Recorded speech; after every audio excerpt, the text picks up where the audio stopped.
தேசிய அளவில் வணக்கம் தேசிய அளவில் சர்வதேச அளவில் பல பதக்கங்களை வென்ற நம்முடைய தமிழ்நாட்டு வீரர்கள் வீராங்கனைகளுக்கு முதலமைச்சருடைய அறிவுறுத்தல் பேரில் உயரிய ஊக்கத்தொகை ஹை கேஷ் இன்சென்டிவ்ஸ் கிட்டத்தட்ட ஒரு 14 கோடி ரூபாய் இன்னைக்கு கிட்டத்தட்ட 600 ஸ்போர்ட்ஸ் பர்சன்ஸுக்கு வழங்கப்பட்டிருக்கு. அவங்க நிறைய கோரிக்கைகள் வைத்திருக்கிறாங்க. கண்டிப்பாக அந்த கோரிக்கைகள்லாம் முதலமைச்சருடைய கவனத்திற்கு எடுத்து சென்று நிறைவேற்றுவோம்னு கூறிக்கொள்கிறேன். உங்களின் சார்பாக விளையாட்டு வீரர்களுக்கு வாழ்த்துக்களை தெரிவிச்சுக்கிறேன். போன முறை மழை வெள்ளம் வந்ததுனால கேன்சல் பண்ணோம். இந்த முறை நடக்கிறது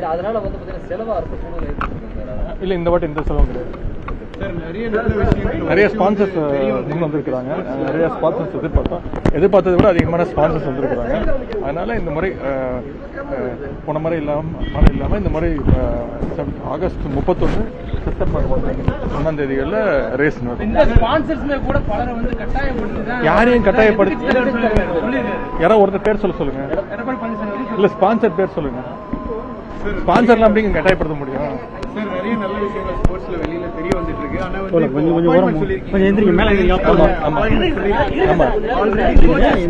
அப்பாயின்மெண்ட்லாம் போட்டிருக்கீங்க. இப்போ எஸ்டிஏடி கோச்சஸ்லாம் அந்த கோச்சஸ்ல பாத்தீங்கன்னா சீனியர் கோச்சஸ் முன்னாடி இந்த கோச்சஸ்க்கான அப்பாயின்மெண்ட் மிஸ் ஆயிருக்கு அப்படின்னு நிறைய பேர் வருத்தப்படுறாங்க. அப்படியா? நீங்க ஒரு எழுதி கொடுங்க, நான் என்னன்னு பாக்குறேன். கண்டிப்பா இந்த முறை அசம்பிளிலேயே சட்டமன்றத்தை அறிவிச்சேன். முதலமைச்சர் சொன்ன அறிவித்தபடி 100 ஸ்போர்ட்ஸ் மேனுக்கு கண்டிப்பா இந்த வருஷம் வேலை வாய்ப்பு கண்டிப்பா உறுதி செய்யப்படும்.